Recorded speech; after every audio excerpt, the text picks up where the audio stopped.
اعوذ باللہ من الشیطان الرجیم بسم اللہ الرحمن الرحیم۔ پھر وہی توحید کا مضمون آ رہا ہے، توحید فی العبادت۔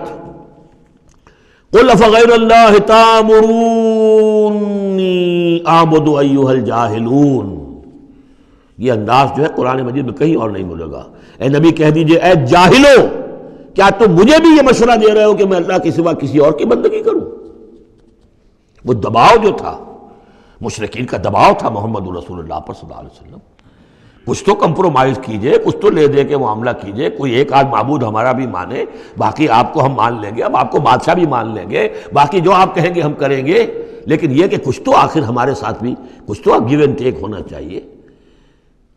وہ اب ان کا جواب اس انداز میں دیجئے، قل افغیر اللہ تأمرونی اعبد ایھا الجاہلون۔ مجھے بھی تم اس بات کا مشورہ دے رہے ہو، مجھے یہ حکم دے رہے ہو کہ اللہ کے سوا کسی کو پوجوں؟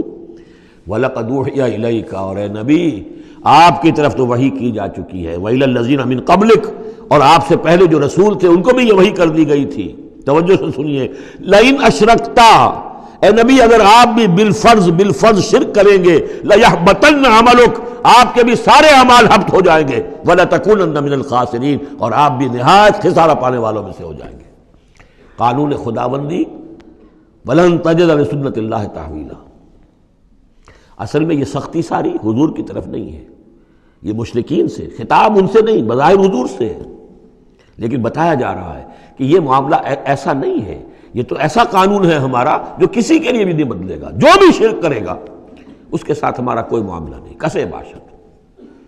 وَلَقَدْ أُوحِيَ إِلَيْكَ وَإِلَى الَّذِينَ مِن قَبْلِكَ لَئِنْ أَشْرَكْتَ لَيَحْبَطَنَّ عَمَلُكَ وَلَتَكُونَنَّ مِنَ الْخَاسِرِينَ بَلِ اللَّهَ فَاعْبُدْ، نہیں صرف اللہ ہی کی آپ بندگی کیجئے، وَكُن مِنَ الشَّاكِرِينَ، اور بن جائیے اس کے شکر گزار بندوں میں سے۔ وَمَا قَدَرُ اللَّهَ حَقَّ قَدْرِهِ، اور انہوں نے اللہ کی قدر نہ کی جیسے کہ اس کی قدر کا حق تھا، اس کی قدرت کا اندازہ نہ کر پائے، اس کی قوت کا، قدرت کا کیسے کر سکتے؟ لیکن یہ کہ ایک بات ذہن میں آنی چاہیے، اگرچہ ہم اللہ کی قدرت کو ناپ تول نہیں سکتے، ہم اللہ کے علم کو ناپ تول سکتے ہیں کہ کتنا علم ہے، اس لیے کہ ہماری جو ترازو ہے وہ تو سونار کی ترازو کی طرح ہے، وہ ماشے تولے تو وہ جو ہے وہ تول لے گی، لیکن یہ کہ ٹنوں کو کیسے تولے گی؟ تو ہمارے ذہن کی ترازو جو ہے وہ نہیں تول سکتی، اللہ کی صفات کو بھی نہیں ہم جان سکتے کہ وہ کتنی ہے، کیسی ہے۔ لیکن ایک بات جان لیجیے، علی کل شیء قدیر، یہ تو جان سکتے ہیں نا، ہر شے پر قادر ہے۔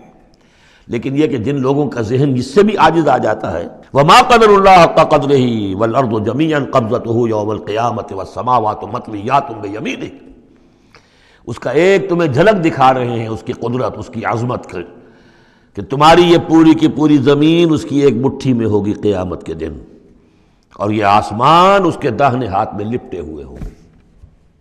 کوئی اندازہ کر سکتے ہو تو کر لو، ہمیں آسمانوں کا کیا پتہ ہے، ہمیں کیا گیلیکسیز کا کیا تصور ہے؟ چکر آتا ہے جب پڑھتے ہیں ایسٹرونومی کو کتاب پڑھیے، واقعہ ہے کہ میں تو میرا سر چکرا جاتا ہے، لائٹ ایئرس کا جو تصور آتا ہے، بلینز اور بلینز، اب چلتے جائیے، وہ تو ختم ہونے والی بات ہی نہیں۔ ہمارا تصور جو ہے وہ وہاں جا کر بالکل جو ہے جواب دے دیتا ہے، تخیل جو ہے، قوت تخیلہ وہ تھک ہار کر رہ جاتی ہے۔ وَالْأَرْضُ جَمِيعًا قَبْضَتُهُ يَوْمَ الْقِيَامَةِ وَالسَّمَاوَاتُ مَطْوِيَّاتٌ بِيَمِينِهِ سُبْحَانَهُ وَتَعَالَىٰ عَمَّا يُشْرِكُونَ، وہ پاک ہے اور بہت بلند و بالا ہے ان تمام چیزوں سے، اس تمام شرک سے جو یہ کر رہے ہیں۔ وَنُفِخَ فِي الصُّورِ، اور سور میں پھونکا جائے گا، فَصَعِقَ مَن فِي السَّمَاوَاتِ وَمَن فِي الْأَرْضِ، تو بے ہوش ہو جائیں گے جو بھی ہے آسمانوں میں اور جو بھی ہے زمین میں، إِلَّا مَن شَاءَ اللَّهُ، سوائے اس کے جنہیں اللہ چاہے گا۔ یعنی یہ بے ہوشی معلوم ہوتا ہے کہ فرشتوں پر بھی طاری ہوگی سوائے کچھ فرشتوں کی، اس قدر وہ دہشت والا ہوگا۔ تو ایک اصل میں تین ہے یہ نفخے جو ہے، پہلا نفخہ ہے زلزلے والا، وہ ہے نفخہ ساعت کا، اس میں تو ہلچل ہوگی، طوفان ہوگا، سورج اور چاند ٹکرائیں گے اور یہ پہاڑ چلیں گے روئی کے گالوں کی طرح، وہ ہے جو پہلا ہے ساعت۔ پھر اس کے بعد ایک اور ہوگا، اور اس کے بعد سب کے سب ختم ہو گئے، سب پر ایک موت کی نیند طاری ہو جائے گی۔ وَنُفِخَ فِي الصُّورِ فَصَعِقَ مَن فِي السَّمَاوَاتِ وَمَن فِي الْأَرْضِ إِلَّا مَن شَاءَ اللَّهُ ثُمَّ نُفِخَ فِيهِ أُخْرَىٰ، پھر اس میں پھونک ماری جائے گی ایک مرتبہ اور یہ تیسری مرتبہ، یہاں کے حساب سے دوسری مرتبہ، لیکن یہ کہ یہ نفخہ ثالثہ ہے۔ فَإِذَا هُمْ قِيَامٌ يَنظُرُونَ، تو اچانک وہ سب کے سب کھڑے ہوں گے دیکھتے ہوئے۔ یہ نفخہ ہے بعث بعد الموت کا، تیسرا نفخہ، اس لیے قیامت اس کو کہتے ہیں اذا ہم قیام ینظرون، یہ یوم القیامہ ہے۔ پہلے ساعہ ہے، پہلے وہ گھڑی ہے کہ جس سے ایک موت وارد ہوگی، سب پر طاری ہو جائے گی، اور یہ قیامہ ہے جس میں کھڑے ہو جائیں گے۔